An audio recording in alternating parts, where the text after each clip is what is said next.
Good evening, good morning, good afternoon, good whatever it is, wherever you are, whoever you are, and welcome once again to Nerd Week Live, the nerd news show brought to you by us, the folks at Nerd Caliber.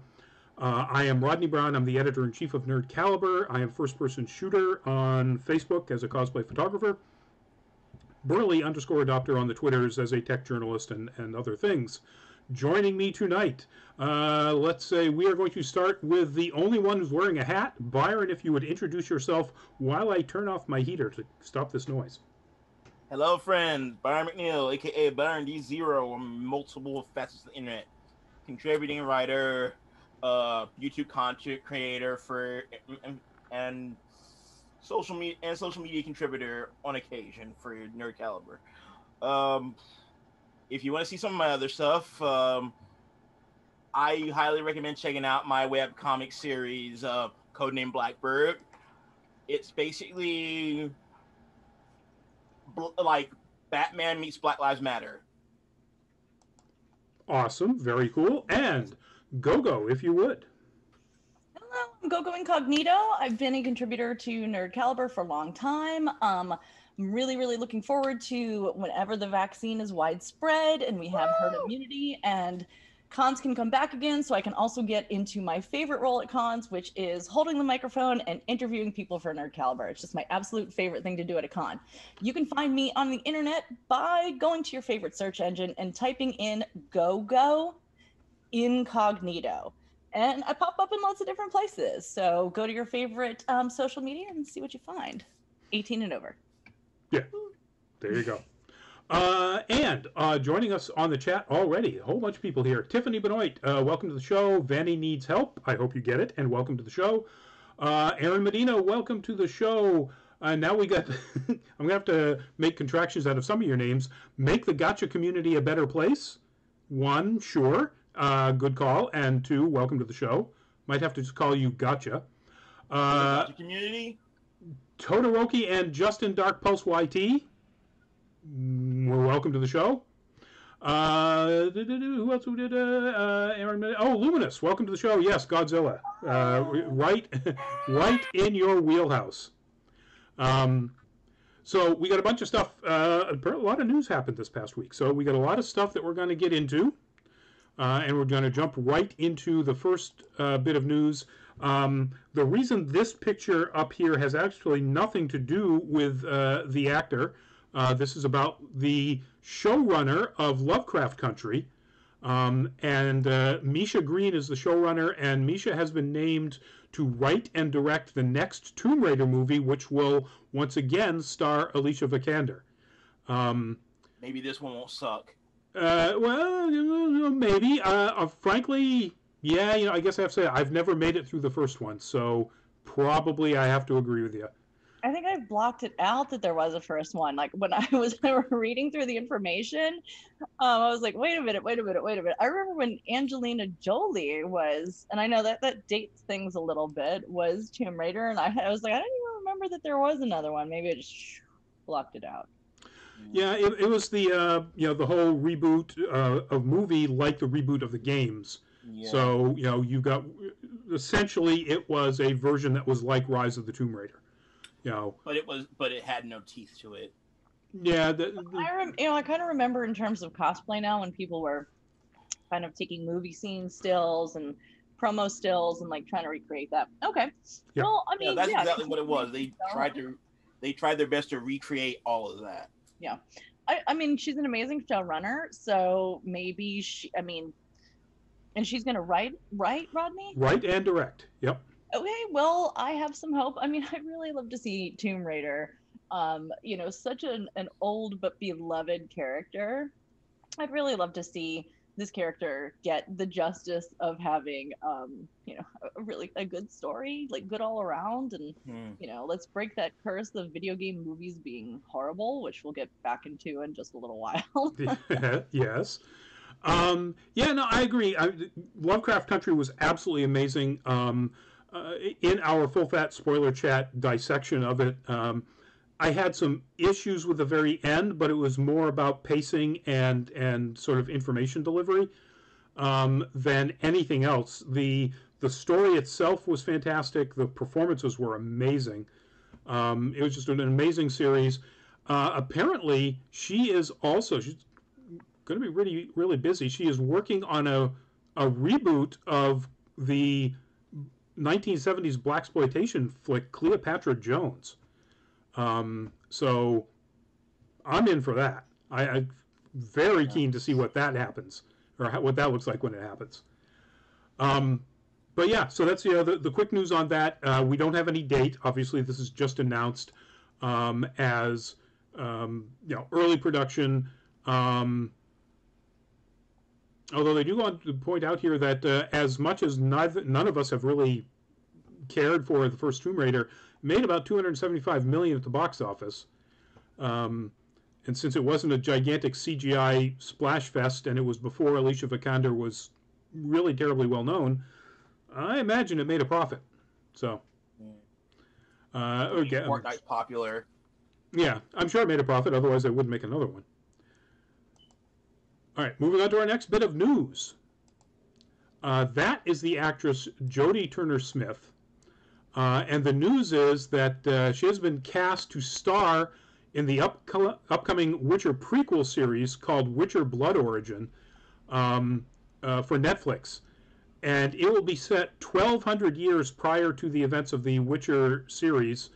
And it deals with the elven world at the time, before humans became part of the world, and the creation of the very first Witchers. And she is cast as the lead. I'm going to... E-I-L-E. I think they're probably going to pronounce it Eiley, but I'm not sure. I like it. I think this is a good... I love the concept, first off. I like the concept, too. I'm down with that. Yep. Same. Turner Smith, I thought she looked familiar. She was in the Night Flyers series that Netflix tried to did of George R.R. Martin's novella, and it didn't work. But she wasn't the problem. But she was also in Last Ship, HBO's True Blood. So she's been around a little bit. That's fun. I'm so excited. I'm actually really excited about this as someone who hasn't played The Witcher but loved watching streams of it, and loved the cosplays and kind of picked up some of the lore and was very excited to watch the TV show and got lost, so lost, so fast. And all these people were like, well, it doesn't go in chronological order. You just really have to know what The Witcher's about. I'm like, well, then I'm screwed. So prequel that maybe tells me some stuff. Great. Elves, sign me up. Yeah, that was one of my criticisms of the series, which I really liked, was that telling the story in two non-linear paths that only converge in the last two episodes is really confusing, even for those people who know a little bit about the lore. There are times when and partly because Geralt exists through both of these time streams, and his look never changes. And I get it. He's been around a while. He's had the white hair ever since he became a Witcher. But you could put him in different clothes or do something to make him look a little different, when something is set decades before, other parts of the story. I know leather lasts a long time, or it can, if it's properly taken care of, properly oiled, but dude was in the muck a whole heck of a lot, and I'm sorry, but if that is your only garment, unless it is magically protected, it's not out of their own possibility. Just want to finish my one thought. He looks so good. Why not give him other things to look good in? Like, you've got this character. Like, give him. Well, that's one of the things about the game, is that you've got so many different types of armor that you can wear to get different looks. Yeah. In addition to different functions and buffs and so on, to have him in that essentially one outfit for 20 years, roughly, is just kind of silly. His poor thighs are so chafed. Oh. Yeah, Byron, you're right. I mean, it is within the realm of possibility that could be magically protected, but again, the show might have said that, and the game never had that. So all I have to say is this. Toss a gun to your witcher. No. Just about to turn your mic off. No, okay. Mute. Mute. Don't hate. Don't hate. Yeah, that's true. I hate the song, not the singer. All right. Speaking of casting and game adaptations, this is all over the internet when it dropped a couple hours ago. It just dropped a couple hours ago, and it's exploded everywhere.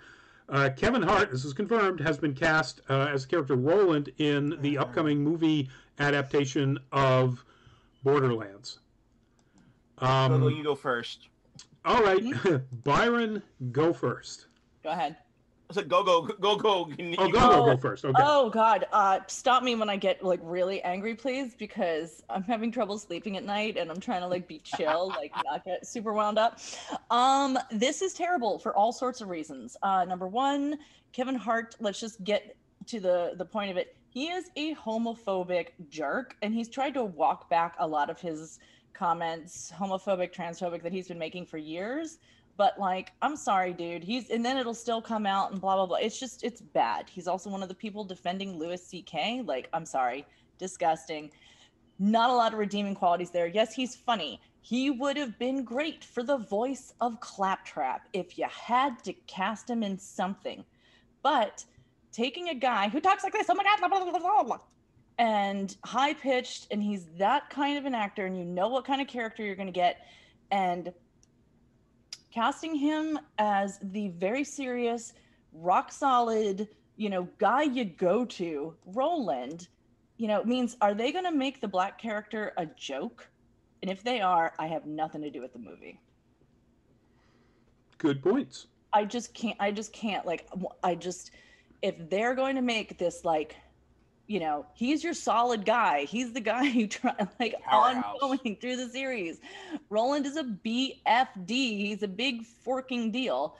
And to make him a big freaking dude. Yeah, and he's a big dude. Like I'm actually trying not to like bring in size and demeanor, because that was the whole thing with Tatiana Maslany of like, oh, she's little, she can't be She-Hulk. Sure she can.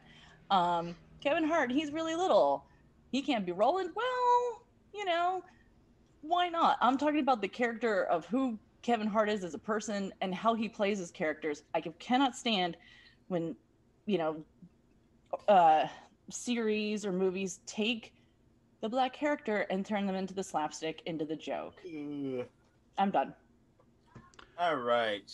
I'm good. I actually am starting to feel like a little vein here. I've got my fill out. Get some tea. Drink the tea. Ready to go. All right, Byron. Oh, jeez. First of all, I've never been a big fan of Kevin Hart as an actor. He has this propensity for scenery chewing. Like, if you watch, like, especially in his earlier works, like, if you try to sit through Soul Plane, you'll see all the teeth marks on the set. Like, no. I don't recommend that movie, by the way. Just don't do it to yourself. Second of all, I'm just going to point out the elephant in the room. The casting's kind of racist. Yeah, it's kind of racist because it's just like, by casting Kevin Hart, I feel like I was saying, oh, any black actor will do.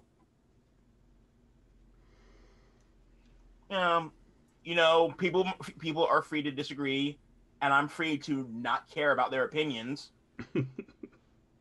But that's just how I feel. It's just like, again, I've seen the name Terry Crews thrown around, which I have my own issues with that, but I was thinking Anthony Mackie. That was going to be my first choice. Yeah, Anthony Mackie, Idris Elba.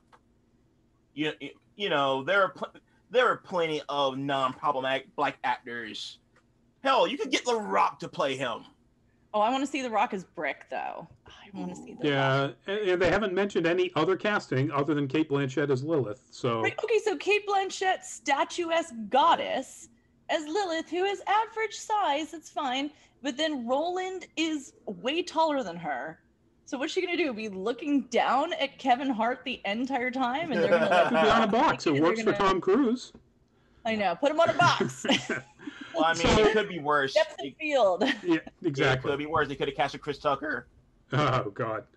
If they'd done that, I would be like, nope, nope. I'm just gonna jump out the window right now. Bye, world. Roland as Ruby Rod. That would be interesting. Oh no. So I agree. This doesn't make any sense to me. Um, I'll be, even though there's no point in being the devil's advocate here, I'll be the devil's advocate in one regard. And the reason I chose the picture that I did of Kevin Hart from Jumanji is in that one instance he plays somebody that is not the Black Joe Pesci, which is Kevin Hart's thing. I'm a short guy and I'm loud. In this case, he did a decent job of channeling another actor's version of a character while he didn't look like that character. As everybody did, actually, in that first Jumanji, particularly Jack Black. That first Jumanji was so much fun. Yeah, it was so funny. I'd say in both movies, he did the cast did a great job with that. Yeah, so he can do it. Now, whether or not Eli Roth, who's making this movie, which is kind of shocking in its own right, wants to, let or encourages him to do it, insists he does it, or just lets him be, the loud Black Joe Pesci, is to be seen, and it has nothing to do with Kevin Hart's reputation as being homophobic and transphobic and so on. So, with all of that said, would it stop me from watching the movie? Which already has Cate Blanchett, and see who else they actually name for other characters? Probably not. Is it probably going to really reduce my enjoyment of it? Yeah. I feel the same. I feel the same, and I feel the same thing. Like, it's like going to Universal Studios is still going to the Harry Potter world, but like wearing a shirt that says "JK is a TERF" on it, and so you're just like, these are my feelings right there. Yep.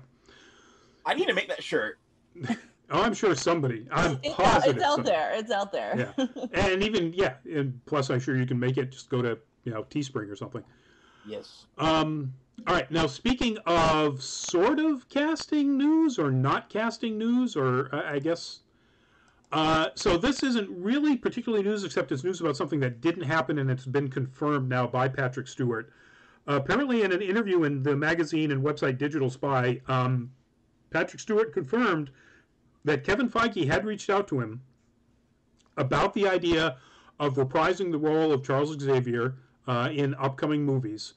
So one would assume in the upcoming Marvel versions of the X-Men, and he ultimately turned him down. And Patrick Stewart said the reason was that if Logan hadn't existed, he probably would have said yes, but because he couldn't think of possibly doing anything better than capping off Charles Xavier's story than Logan, he just didn't want to do it.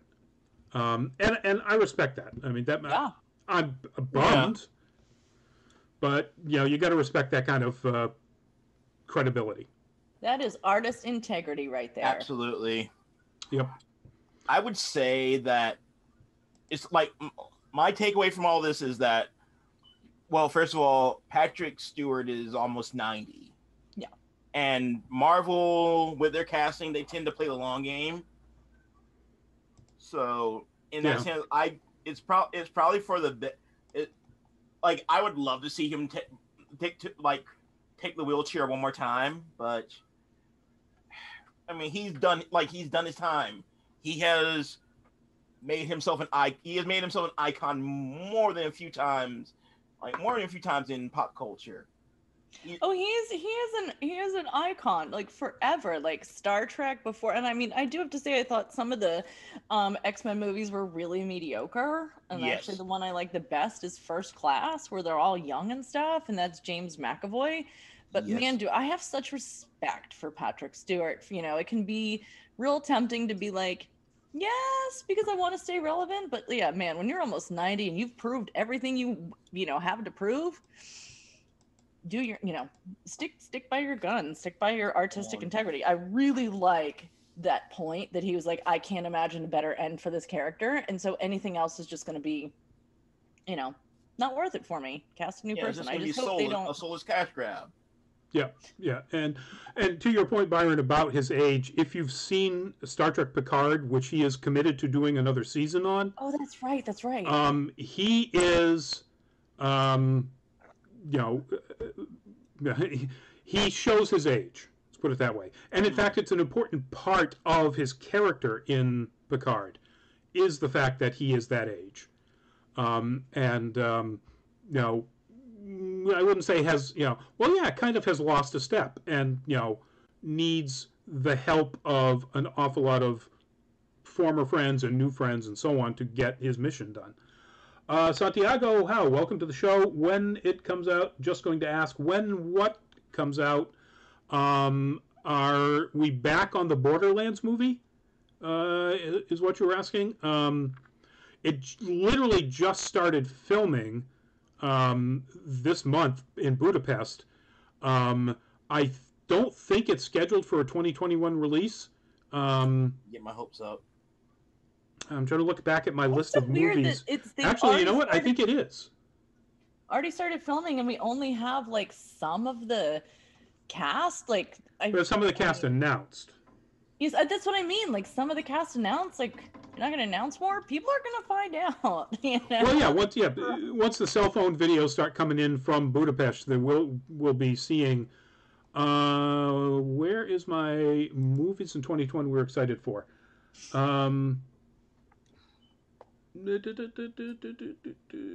Caleb, I'm not really sure what you're trying to say there. Caleb Lopez, welcome to the show. YouTube is hiding your message. So I don't think it understands what you're trying to say. Let me scroll down really quickly through our list of movies coming out in 2021. No, it is not scheduled for 2021. So it's 2022, I would guess, since they're already filming.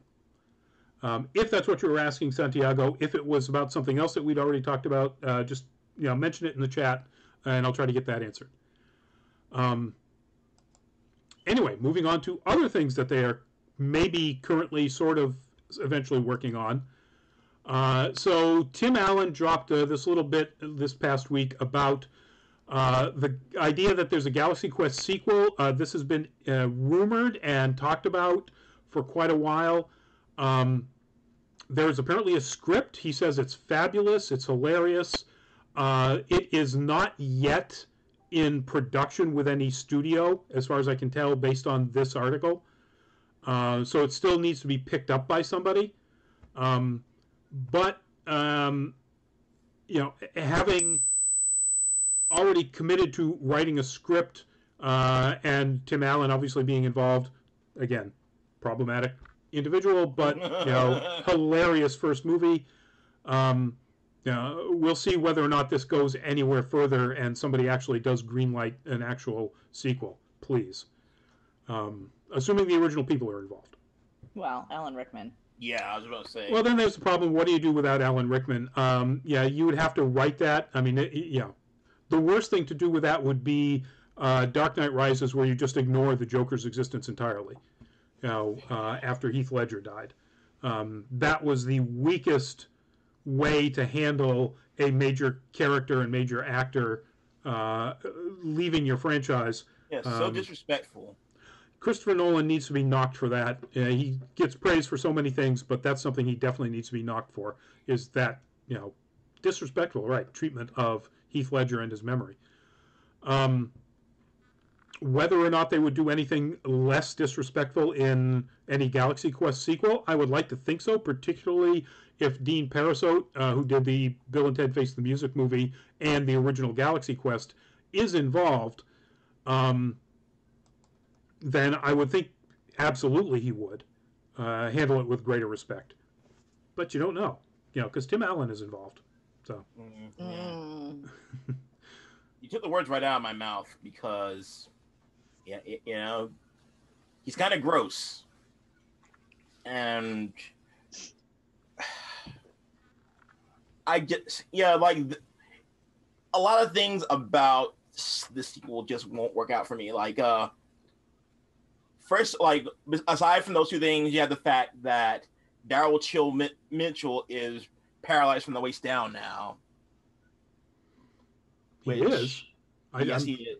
That's awful. When this happened in the mid 2000s. It was in a drive-by. Oh, that's right. Yep. Wow. Yeah, that's a good point. And honestly, I don't know that I'd want them to recast anybody. Yeah. Create new characters, move on, pay respects to the characters and the actors no longer there. Right. Yep. Yep. That would be the best. And it was a very physical, a very physical, comedy intensive movie. Yeah. Not necessarily so much for his character, although still there was some. He was he was the Chekhov Sulu, sitting in the pilot seat and trying to remember what the controls are. But good point. So no further news about that. We'll keep you posted if anything actually really does happen, and if so, hopefully it goes down a good path. Moving on to something that is actually happening, and in fact is going to be dropping really soon. February 23rd. We got our first full trailer for the upcoming CW series Superman and Lois, starring Tyler Hoechlin as Superman. And it's not exactly kind of what you might have thought. As you can see there, that is Superman carrying an old pickup truck in what looks really like the Kent's farmhouse, because it's the Kent's farmhouse. Mm-hmm. And the story basically has Superman and Lois leaving Metropolis, leaving the Daily Planet, and going back to Smallville to raise their kids. And it's a family drama with superheroes. Is that a good thing? Is that a bad thing? It's definitely not what I was expecting. It's definitely interesting. Like I know in the comics now that Lois and Clark have at least one kid, Jonathan Jr. So it will be really cool to see. It'll be really cool to see how these kids grow into their powers. In this show they have. Oh, go ahead, go. Oh no, I was just gonna say I think it could be fun. It all depends on, because I'm so iffy on CW shows. There's some I get really hooked into, and then I'm like, what are you doing? And just can't. And I've had a hard time really sticking with some of them. Guggenheim. I want to really like this because Smallville is my husband's probably favorite of all time, and if it has that kind of vibe, I'd be really happy for him, and also give us something fun and new to watch. Also, I was not familiar with this Superman until this came up in our thing, and I looked at him. Look, I'm blushing right now. I'm like, hello, my type. Oh yeah, he's a hunk. I'm gonna give this a shot because I love that this Superman is really easy on the eyes, in my opinion, but he doesn't look as squeaky clean or pretty perfect as many Supermen have been in the past, to where I'm boring, So yeah, let's give him a little bit of grit. Let's give him some scruff, and let's stick him on the farm and see what happens. Yeah, Tyler Hoechlin, the actor that plays Clark Kent Superman, started this role in the CW series Supergirl. And was a regular guest appearance type character whenever they needed, Superman's input or, power. Although there's a couple of points as the series got along where Supergirl started getting to the point where she's in the comics, where she is actually somewhat more powerful than Superman is.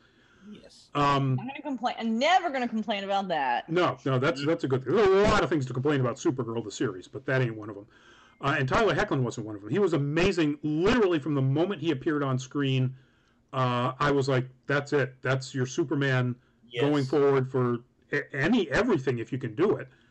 And the fact that it took them 3 years to get him a series, I don't know what else he had going on, whether or not the Greg Berlanti Productions does all of the CW stuff, DC stuff, whether they just didn't have a concept that they liked or what, but he was just an occasional guest star. I was like, I mentioned this in the the pre-show chat, but yeah, for me, Tyler Hick, like that scene where he saved the two kids in like as Superman turns his head and winks. That was when I was like, yes, more of that, Yep. please. I need more. That's what Superman's supposed to be, not brooding and angsty. It'll be interesting to see. So, if this is as connected to the CW Arrowverse, they still call it, or call it DC Universe, as it is in the most recent crossover from back in 2019 into early 2020, the kids were still infants, and Superman and Lois were not living on Earth. So, yeah, that's right. Yeah, so. Either this is set because the kids are now teenagers, so either this is set 12, 13 years in the future of the rest of the stuff, or something about the whole time shift that happened in that crossover affected things.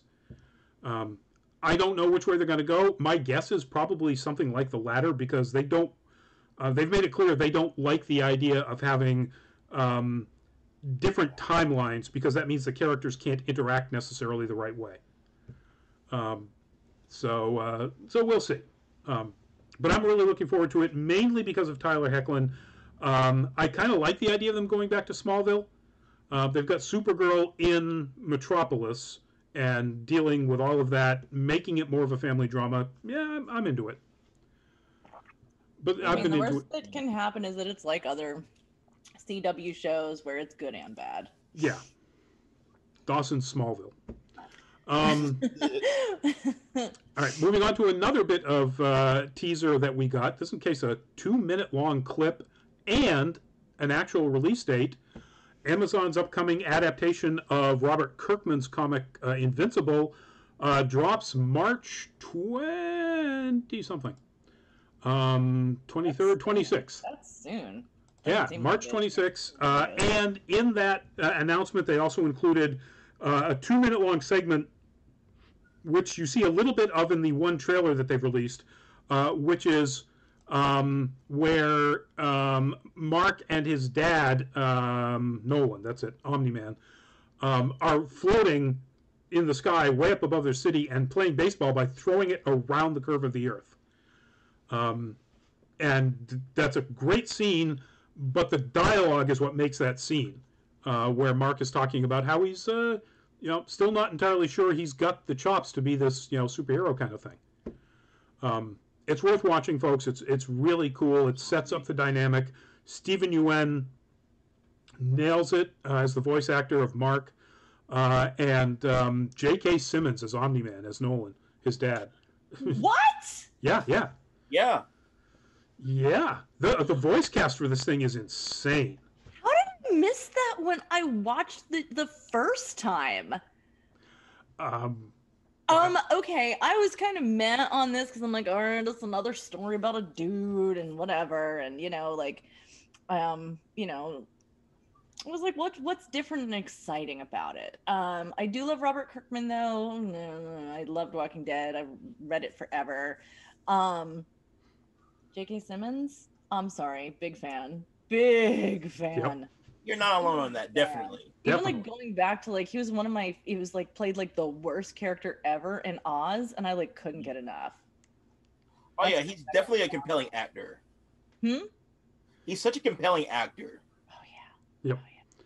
Stephen Yeun and J.K. Simmons, I'm in. It has to be really bad now for me not to like it. So just to nail this down for you, Sandra Oh, Seth Rogen, Gillian Jacobs, Andrew Rannells, Zazie Beetz, Mark Hamill, Walton Goggins, Jason Mantzoukas, I'm trying to think of anybody else that you would really stand out. Mae Whitman, Chris Diamantopoulos. I haven't seen Gillian Jacobs or heard her in a little while. That's gonna be fun. Yep. That sounds cool as heck. I'm glad that Mae Whitman is back into voice acting too, because for a long time that was her bread and butter. Yeah, and you've got Grey Griffin, who is a stalwart in the voice acting industry. So yeah, this is a powerhouse Amazon money cast. Yes. So, and it's a very interesting, at times very funny, at times absolutely brutal take on this whole superhero concept. Not as satirical, horror comedy like The Boys. I'm so glad we're talking about this on the show because I've been actually looking for something to read, and previously we talked about Attack on Titan wrapping up, and I was like, okay, maybe I can go back to that. I'm gonna read this. This is what it's gonna be. Yep. I was gonna say I would compare the material in Invincible to the comic version of The Mask as far as goriness. Yeah, with a little less comedy because The Mask was still pretty funny. Oh yeah, it was, but in all the other media that The Mask was in, it was always cartoon violence. He would basically take damage like a Tex Avery character. Yeah. But in the comics, it was so brutal. Oh yeah. Yeah. Like you see blood, you see guts, you would see a bloody hole in his chest, but he always regenerated. Yeah. Cool. I mean, I read Walking Dead for years and years and years before this show when the show was just a concept. So I am totally down to give this a shot, and I think that'll be fun. That it will be. Looking forward to it. Can't wait for the end of March for that reason. So our next topic is that is the cover image for The Three Tales of Dunk and Egg, the George R. R. Martin book that's set 90 years prior to the incidences in the Game of Thrones, Song of Ice and Fire.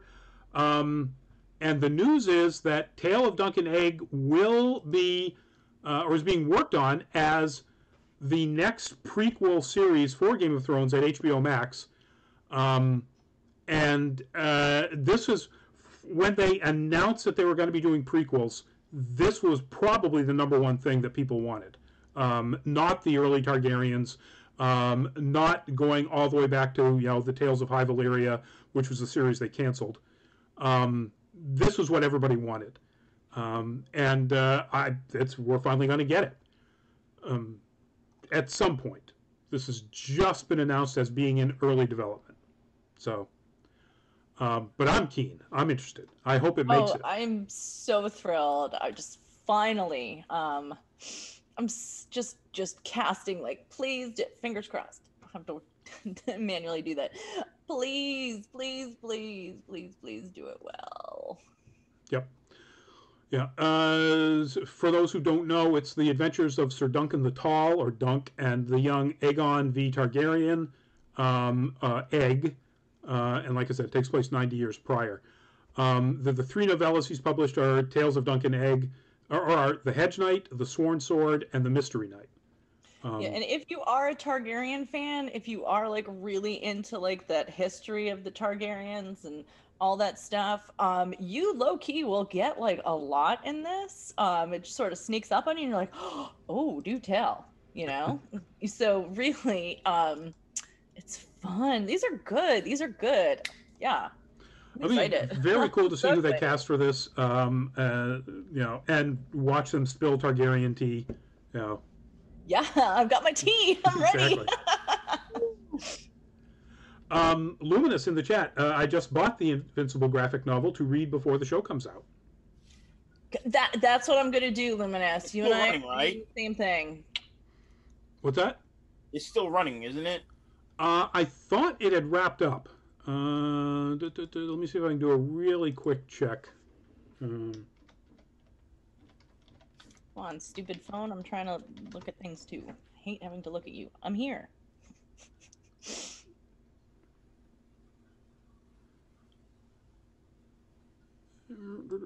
Let's see.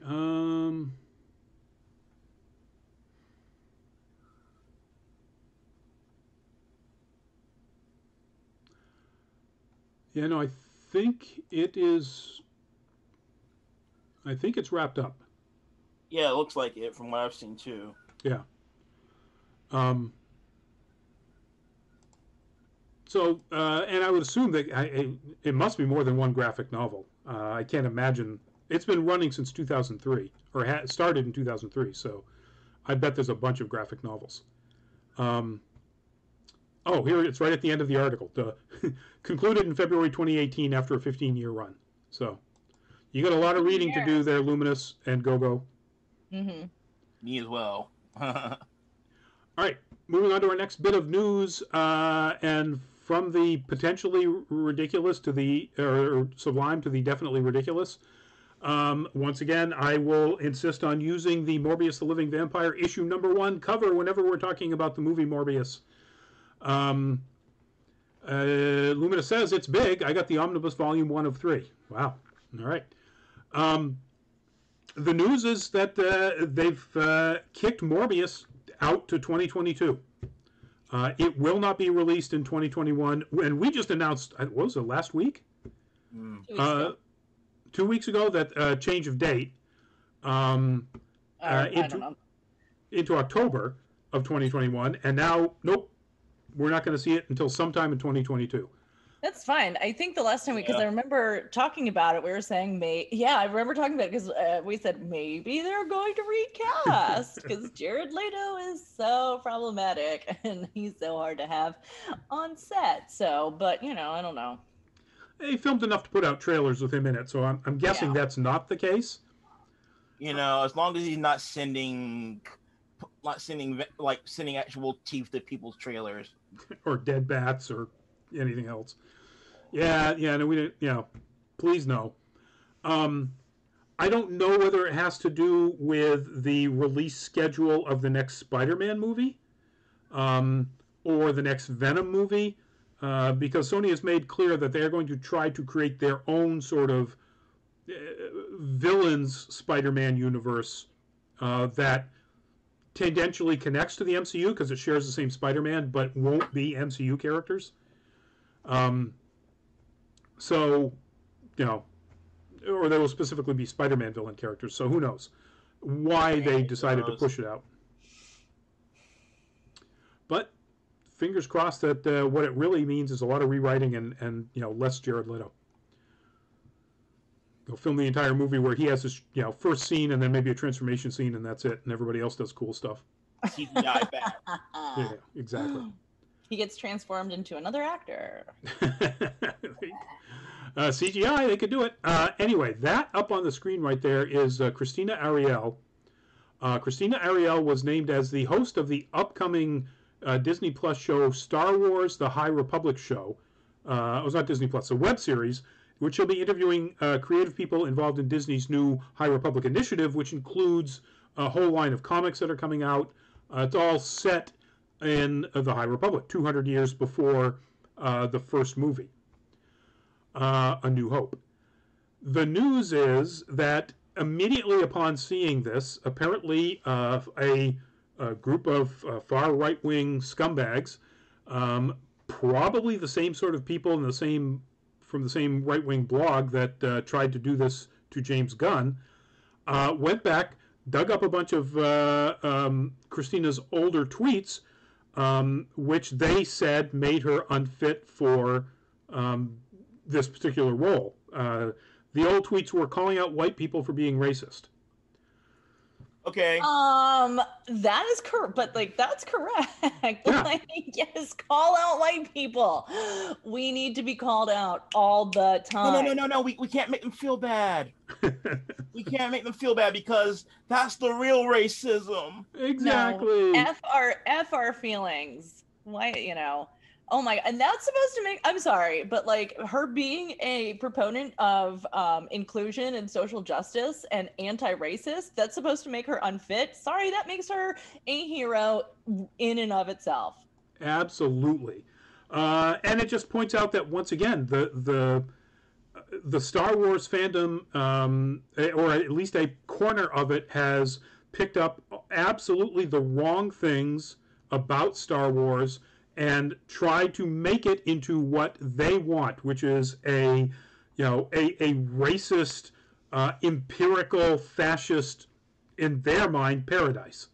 And that's not what the movies have ever been about. Yeah, there are problems with them. Yeah, there are sort of eugenics issues, involved in the whole midichlorian stuff.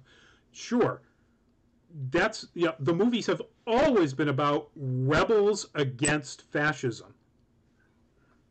Like, Sorry, but how do you miss that? I mean, unless you're all trying to be Sith, and if so, then I mean, again, it's a it's a space opera, y'all. It's an ongoing space opera, maybe a space western with Mandalorian. It's a space everything. It is not real life, but it is applicable. So Yeah. really, you think you're a Sith, but they probably don't. That's the thing. It's the same thing of like right wing people absolutely being like carrying like cosplaying as Captain America, carrying his shield, and it's like, do you don't get it? Nope. My, this is nothing new to the Star Wars fandom, and it's the main reason why I hate the fandoms. I hate fandoms in general because we just keep coming back to this. It's like it's not like, this goes back into that whole idea of restorative nostalgia, where you're kind of just like, this is my baby. I don't want anybody to touch it, because their lives are so miserable that they need this to be pure.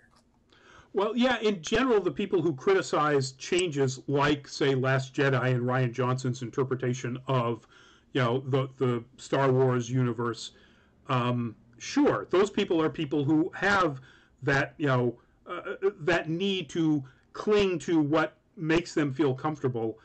That's not what's going on here. These are people who are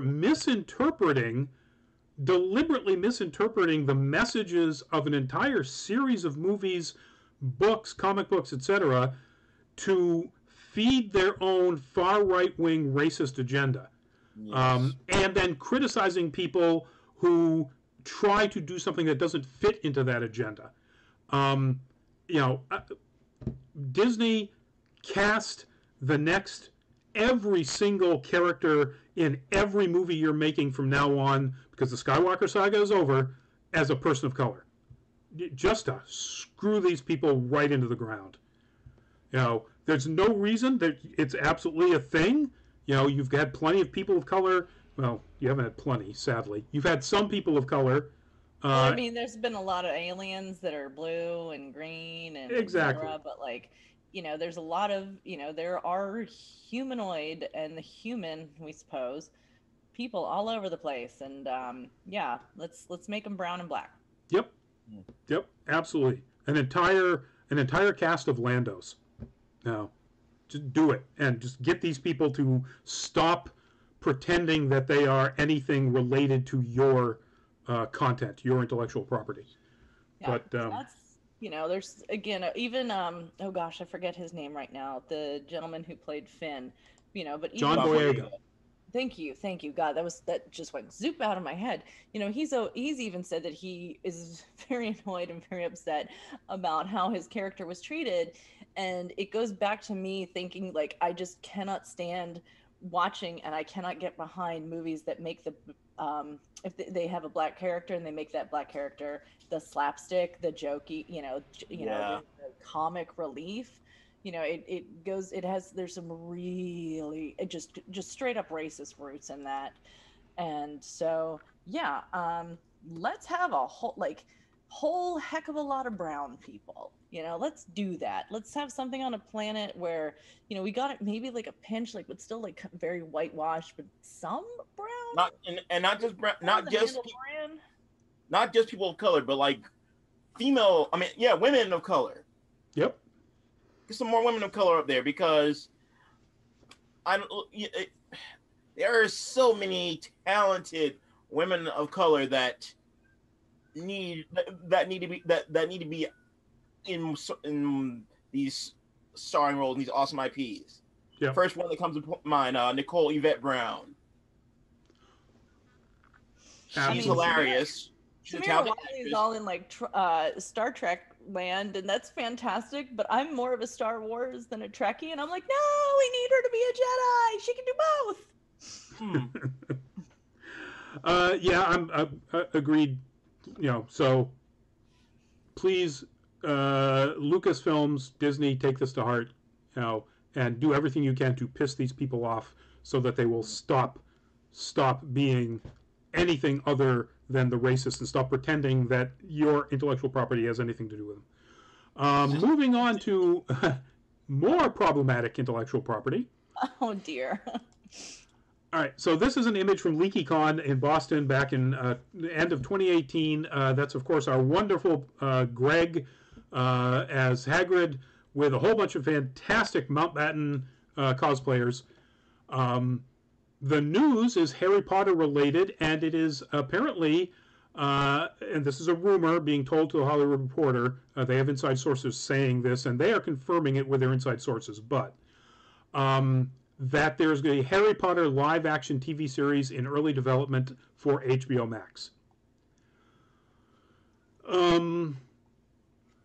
There's no information whatsoever about where this would be set, when it would be set, who the characters would be, anything like that. Just in early development according to this source. And it gets us to the, I really like Harry Potter stuff. I really hate Harry Potter's creator. Yeah. But, there's no way that this, if it does happen, that J.K. Rowling would not get some sort of payday out of this. I've seen a lot of people say, try to talk about this, and they can still say, I hate J.K. Rowling, but my one, happiness in all this is that Warner Brothers already bought the rights. So this is all Warner Brothers now. She's not really involved, and I don't know about that. I don't know what I don't know what their deal says. I feel like, and they can say I hate J.K. Rowling, but it's like, well, are you just saying that to make yourself feel better for consuming this, for consuming Harry Potter content, or whatever? Warner Brothers bought the rights to the books for the Harry Potter series to turn into movies. They had to renegotiate the rights for the Harry Potter world. They had to renegotiate the rights for Fantastic Beasts. J.K. Rowling has made buku money. Now, if it is set within the time frame and using the characters from the Harry Potter books, they may not have to pay her more money because they already have the rights to the books. But my guess is her lawyers would be in contact and they would wind up paying her some money anyway, just because, that's just too valuable a relationship to piss off. Yeah. I mean, as far as whatever this new project is concerned, I don't want them to do anything until I have a chance to cast Avada Kedavra on her. Now. Yeah. Everything lives forever on the internet. FBI will be talking to you soon. That can get you banned. You never know. Exactly. You never know what words are going to pop up, or we don't want to get this show flagged. He didn't say anything that could actually happen in the real world. So no, that is completely true. I saw someone talking about it might be interesting to see some one-offs or books, TV show, TV movie, HBO, whatever, about some of the professors, like do some background on Minerva McGonagall, give her like her whole standalone thing, and then go to like give us again R.I.P. Alan Rickman, but like give us a background on Snape, sort of the making of Adam Driver as young Snape. Holy Toledo! Yes, Adam Driver's young Snape. Do it. Perfect. That'd be fucking perfect. And I think, I would be interested in those, especially knowing those characters have already been paid for, and hopefully it would not, anyway. I mean, that's the thing. It's like we talk about, like, is this something? I don't know. I don't know. If it's like a new, I don't know. There's only a few things I think at this point I'm going to watch or give anything to. Which is fair. It really would depend. If it was something like, early McGonagall, the period of Snape between, when he graduated to when he became a professor, something like that, and certainly if it had Adam Driver in it, I don't think I could, turn that down. There's a lot of other things they could do with this property that I could just go, meh. Yeah, exactly. It's just like, okay, well, there's going to be people who consume it no matter what. And Yep. So we're on to our last topic here, folks. And the last topic is the the trailer for Godzilla versus Kong dropped. But before we get into reactions to the trailer and ideas and thoughts, literally about an hour before the show started, this just dropped. Warner Brothers moved the release date just a few days, so not horrible, but it is no longer going to be March 26th. It's going to be March 31st. Wait, and so they moved it by 5 days? They moved it by 5 days. Okay. Maybe, what did we say was also dropping March 26th? The Invincible? Maybe they don't want it to come up against Invincible. I don't think that's the case. I'm just joking. But there's some reason. Obviously some reason from a marketing standpoint or whatever. Yes, Luminous, we're on Godzilla. Finally. There is some reason, why it made sense for them to do it, and so they did. But that doesn't change the fact that the first trailer finally dropped, and I got some problems with some of the concepts in here, but boy, does it look awesome. So reactions. Let's go around. Let's start with Byron. It definitely looks cool. I still have. I want to wait for a bit because I still haven't seen Skull Island or King of Monsters yet. Yeah, I'm the original Kong vs. Godzilla movie is a guilty pleasure for me. So it's already this already looks better than that. Yeah, it looks way better than the original. I haven't seen King of Monsters either. I have seen Skull Island. The first one, I just hated. There's so much about that first movie I just despised. Yeah. Which movie? Kong Island? No. The first King Kong remake, the 2014 one, before they made before they made King of Monsters, which is the most recent one, back in 2018 or 2019, and before they actually made Kong Skull Island too. That first one with Bryan Cranston and the first Godzilla movie. Yeah, Aaron, what's it? Kick-Ass. Oh yeah, the first Godzilla movie. I did not make it through that. I love Gojira too much, and I was just like, this is doing her wrong. Like, ugh. I did make it through. It was forgettable. It wasn't forgettable. It was bad. It was straight up bad. Not to put too fine a point on it. That was a disappointing as heck movie. Yep. So I haven't seen King of Monsters, although I want to. Byron, sorry, I cut you off. Yeah. I don't remember hating it as much as everyone else. Like, I'm a big, I've already made it a point to say that I'm a big fan of tokusatsu. So, I've talked with other Toku fans about this, and they ripped into this movie, without a second thought. And I thought it was fine. I guess I'm also still sore from the 90s movie. Well, yeah. So, frankly, I like that one better than the 2014. No, are you high? Oh, sorry. We're going to demonetize. 41 Brother, $1,500 on Big G over some big dumb monkey. Welcome to the show, 41 Brother. And Luminous, Godzilla, and Kong fans are very happy with the trailer. Yeah, I can see why. My problems with the trailer are, one, it's clearly intended to set up, and we had this discussion in our chat in our Facebook group, Godzilla as a villain.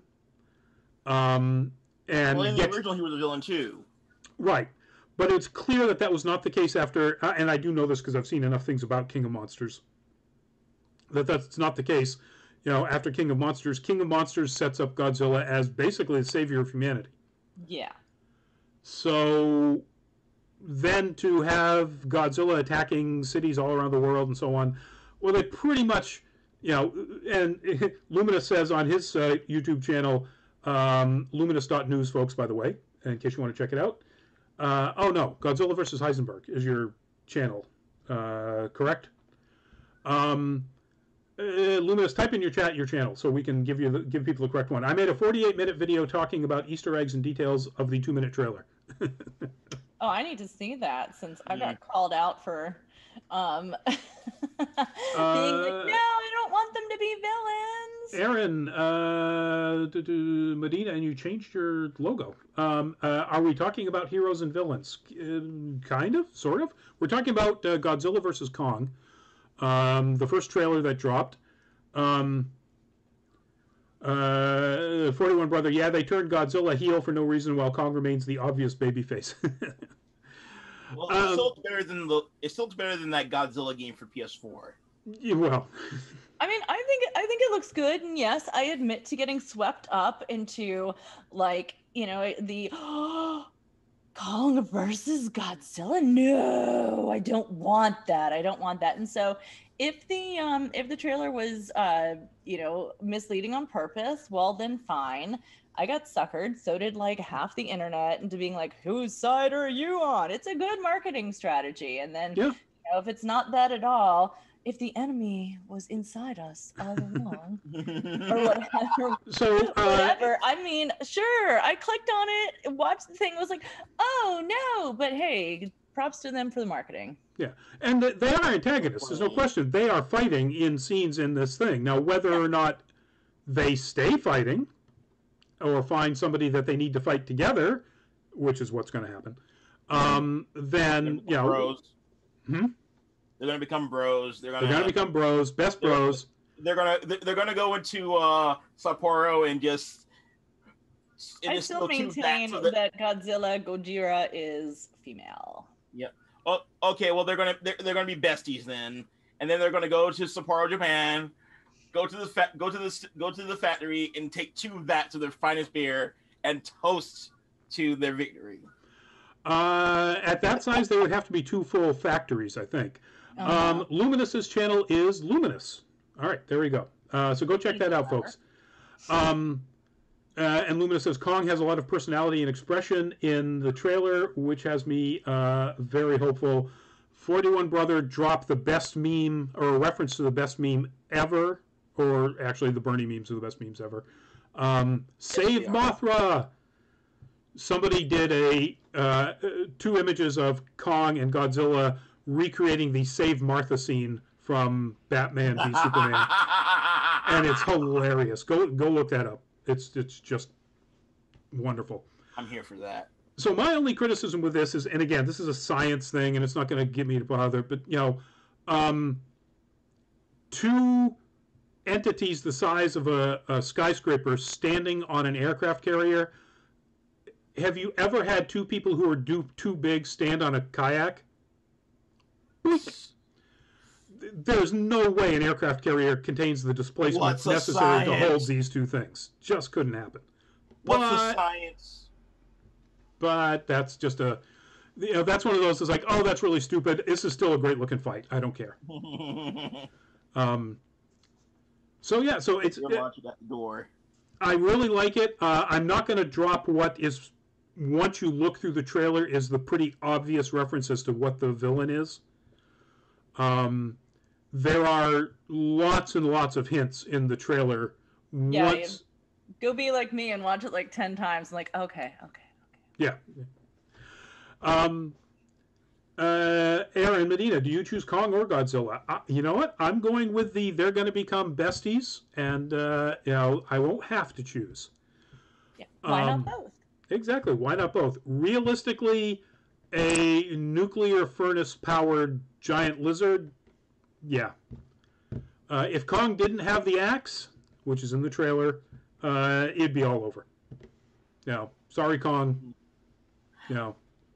I mean, the only thing that would make this better is if the friend to all children himself, Gamera, got involved. That would be pretty cool. There's no indication that that's going to happen, but you know, they got to save something for upcoming movies. If this is another hit, you know that they are going to get more of the Titans that were revealed in King of Monsters involved. Yeah. So, Destroyer.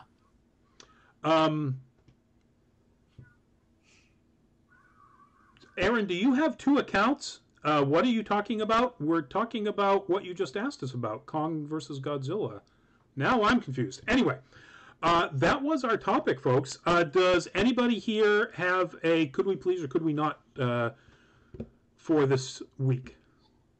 I mean, I would just like to piggyback. Oh, I didn't mean to cut you off, Byron, if you have something. Oh, no, you go ladies first. Okay. I just want to piggyback on what we were talking about earlier with Star Wars, and I feel like I've had to do this multiple times when we're talking about Star Wars over all the time that I've been on this show is,